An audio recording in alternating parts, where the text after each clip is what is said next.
Jair Bolsonaro desiste de ir ao Fórum Econômico Mundial e dá sinais de apoio ao governo de Donald Trump. É com a Luciana Verdolim.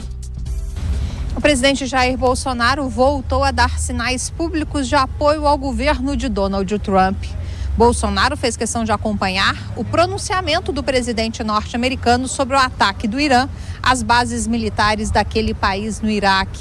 Isso aqui do Palácio do Planalto. Como acontece com uma certa frequência, o presidente brasileiro, inclusive, transmitiu o pronunciamento de Trump pelas redes sociais, sempre com a Constituição em mãos e um marca-texto. Ao final, o presidente sinalizou com mudanças na política externa brasileira. Muitos acham que o Brasil deve se omitir no tocante aos conhecimentos, aos acontecimentos. A nossa Constituição aqui diz no artigo 4º: a República Federativa do Brasil rege-se nas suas relações internacionais pelos seguintes princípios: a defesa da paz e no repúdio ao terrorismo. O presidente brasileiro havia se irritado mais cedo com as declarações que foram dadas pelo ex-presidente Lula, que defendeu que o Brasil não deveria se envolver na briga dos Estados Unidos com o Irã, que isso nada tem a ver conosco. Lula afirmou também que o conflito cheira a campanha eleitoral nos Estados Unidos. O presidente Bolsonaro reagiu à provocação. O senhor Lula, enquanto presidente, esteve no Irã e lá defendeu, naquela época, junto ao senhor Ahmadinejad, que aquele país enriquecesse urânio acima de 20%, que era para fins pacíficos. O porta-voz da presidência, Rico Barros, garante que não houve mudança na política internacional brasileira, que já é conhecida pela neutralidade. O presidente Bolsonaro entender o discurso do presidente Trump como tendo sido um pronunciamento sereno e ao mesmo tempo firme, evitando ampliar a crise e defendendo os interesses dos Estados Unidos, o que seria natural a qualquer chefe de Estado. Ele confirmou também o cancelamento da viagem do presidente Jair Bolsonaro a Davos, na Suíça, onde participaria do Fórum Econômico Mundial.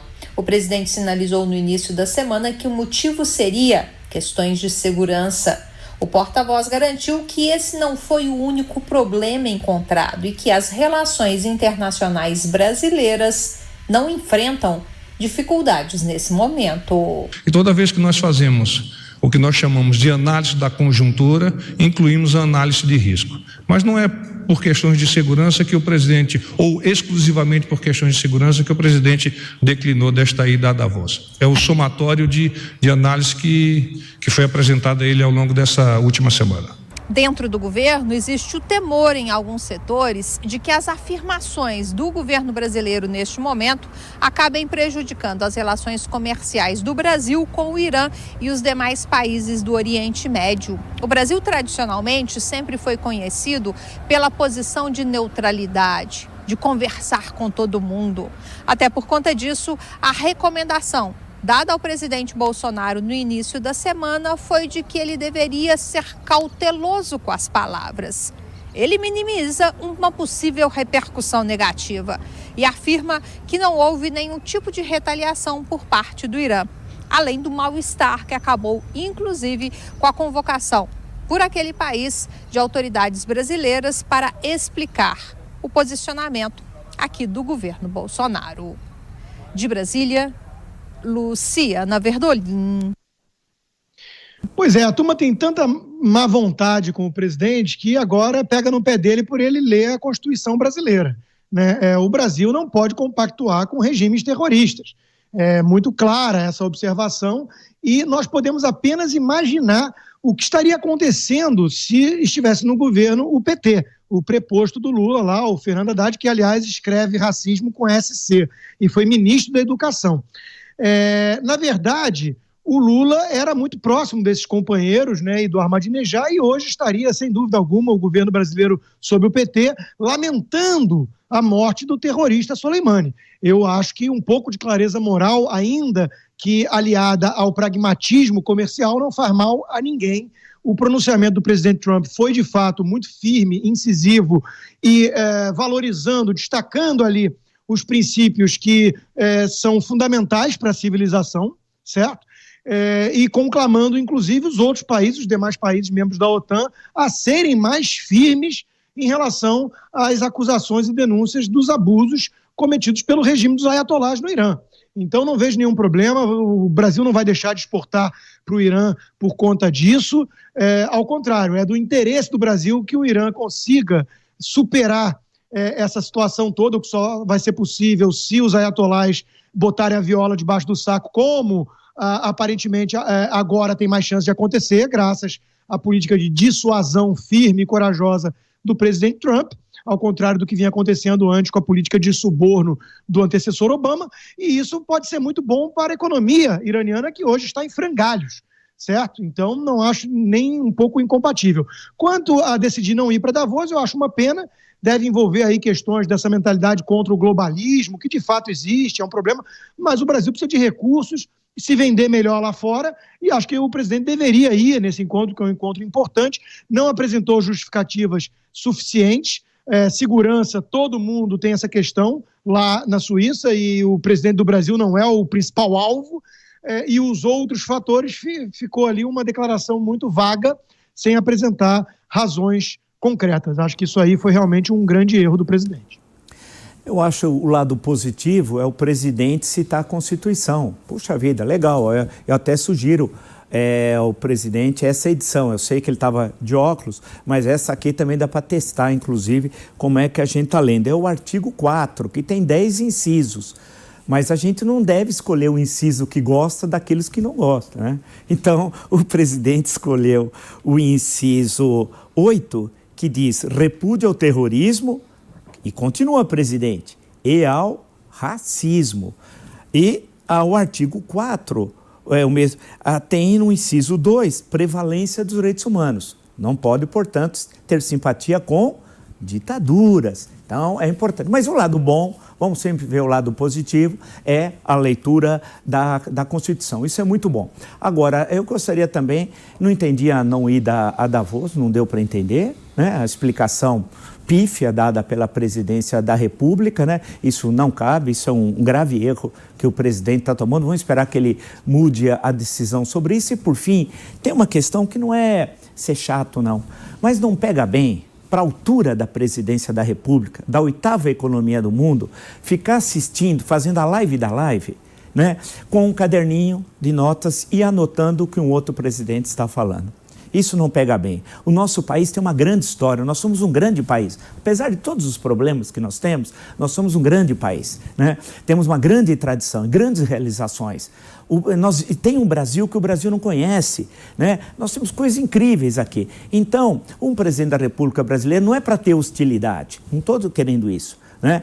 Mas tem de ter uma relação entre iguais.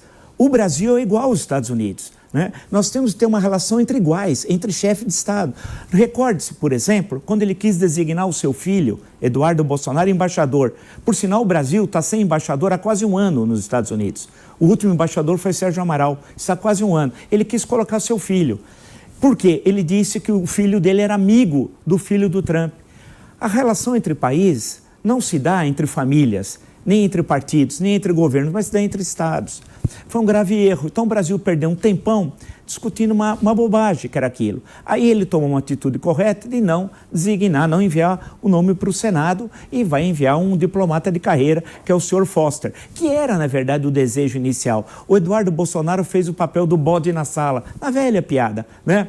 Mas foi muito ruim, o Brasil perdeu um tempo. Esse tipo de liderança, leia o Juliano da Empoli, os engenheiros do caos, esse tipo de liderança constrói sempre essas relações para a gente perder tempo com questões inúteis, absolutamente inúteis. E, por fim, chega de falar no PT, não aguento mais. O PT saiu do governo há quase 4 anos, né? Então tudo é o PT, daqui a pouco tudo é culpa da Eva, né? Toda hora a mesma coisa, Ah, se não tivesse a Eva, não teria... Chega, muda o disco. Hoje os mais novos... né, não sabe o que é disco, né? Disco é uma coisa redonda, feita de vinil, preciso explicar para os mais novos, porque outro dia eu fui falar em fax, a pessoa falou, o que é isso? Aí eu tive de explicar para o rapaz caso que era fax, que a modernização é tão rápida. Então muda o disco, fala de outra coisa, mas fala, Constantino. Vila, adoraria não ter mais que falar do PT, mas tem um pequeno detalhe, né? O ex-presidente Lula está solto, graças a um malabarismo do STF, se pronunciando com destaque na imprensa. Teve 47 milhões de votos, Fernando Haddad. Sim. E é importante a gente avaliar, como no intervalo, quem acompanhava no YouTube viu o senhor aí declarando que votou no Lula no segundo turno contra o Collor. Qual o problema? Não tem problema. Não, exato. E é importante avaliar que, às vezes, a decisão é binária. Quer dizer, Bolsonaro merece muitas críticas, mas é interessante analisar que a alternativa seria hoje o governo brasileiro estar lambendo botas do Ayatollah. Só uma questão, várias questões rapidamente. Primeiro, não é verdade o que o presidente disse sobre o enriquecimento do urânio. Que o Lula, que é um horror, e eu digo isso porque tivemos tete-a-tete, algumas vezes por processos judiciais contra mim, e não contra o Bolsonaro, porque quem enfrentou o Lula fui eu, não ele, né? Várias vezes, e ganhei todas. Ganhei do Haddad, ganhei do Rio Falcão, etc. E no momento em que muita gente dizia que o Lula era um grande estadista, hoje, gente que é bolsonarista dizia que o Lula era grande estadista. O mesmo, eu tenho vários. Posso citar o nome de muita gente aí, né? E eu parecia louco, doido. Eu, Augusto Nunes, alguns aí pareciam malucos, né? Você, tudo bem, né? Mas a gente fala, mas não é possível. Eu não entendia o que a Dilma falava. E as pessoas diziam que ela era uma grande gerente. Eu não entendia. Eu falei, mas será que sou eu? O problema sou eu, né? Bem, a questão sobre o Irã, o Lula disse um monte de bobagens, não deveria ter ido ao Irã, é uma ditadura, tudo isso concordamos. Mas a questão do enriquecimento do urânio acima de 20%, etc., tal, isso ele não disse lá. Então temos compromisso com a questão da verdade. Numa eleição em segundo turno, por fim, é uma relação binária. Claro, segundo turno tem 2 candidatos, a não ser que o opositor desista, como o Carlos Menem desistiu contra o Néstor Kirchner numa eleição na Argentina, né? E naquela conjuntura. Por outro lado, muitos anos depois, e por fim, eu escrevi um livro sobre o governo Collor, que saiu em 2015, um longo livro, em que eu entrevistei toda a equipe, as várias equipes, foram 2 fundamentalmente, do governo Collor, inclusive com o Collor estive durante 8 horas consecutivamente falando, era uma coisa estranhíssima, mas tudo bem, falamos 8 horas sem parar, e analisando o governo Collor, chama Collor Presidente, é editado lá para a Record, etc., fazendo uma análise, e aí tem uma série de questões que era diferente da minha leitura nos anos 80, né? E aí escrevi, que ele citou, inclusive, quando recebeu e apoiou o impeachment do Dilma Rousseff, ele fez questão de citar o meu livro, tanto que a PAN me ligou, era 10 para meia-noite, um horário legal, né? O pessoal é bacana aqui da PAN, às 10 para meia-noite, olha que, né, Constantino, como é a vida aqui, às 10 para meia-noite me ligaram, olha, o Collor está te citando, eu falei, bem ou mal, né? Bem, acho que é bem. Eu falei, então tudo bem, então eu falo. Aí, que eu não tenho nada contra ninguém a princípio. E aí nós discutimos. Então a questão que se coloca é que trabalhar com relações binárias, né, sempre é o típico de lideranças desse século XXI. O mundo é muito mais amplo, tem muito mais cores além do preto e do branco, né? Eu acho que é aí que nós temos que enriquecer a discussão política. Eu acho que, porque veja, o Lula ataca o Bolsonaro ontem, o Bolsonaro ataca o Lula. Se a gente entrar nesse jogo, nós vamos ficar falando contra, a favor, qualquer um. Não, o mundo é mais amplo, né? Muito mais do que Lula, muito mais do que Bolsonaro. Também lembro que, e você, por fim, desculpe a extensão, é verdade, 47 milhões consagraram o Haddad, votaram no Haddad. Agora, uma pesquisa sobre confiança, cerca de 30% da população brasileira, nós comentamos aqui outro dia, 30%, confiam no Lula. Eu não consigo entender, sinceramente, como é possível, com todas as provas, todas as condenações. É bom lembrar que tudo que o site da Intercept Brasil divulgou, nada questiona as condenações. Né? Vamos só recordar, né? Nada questionou as condenações. Não há nenhum documento, nem nada que diga que ele foi condenado por perseguição política. Ninguém pode falar isso, porque os relatos, os 2 processos mostram isso. E tem gente que confia. É a alma humana, né? Vai fazer o quê, né?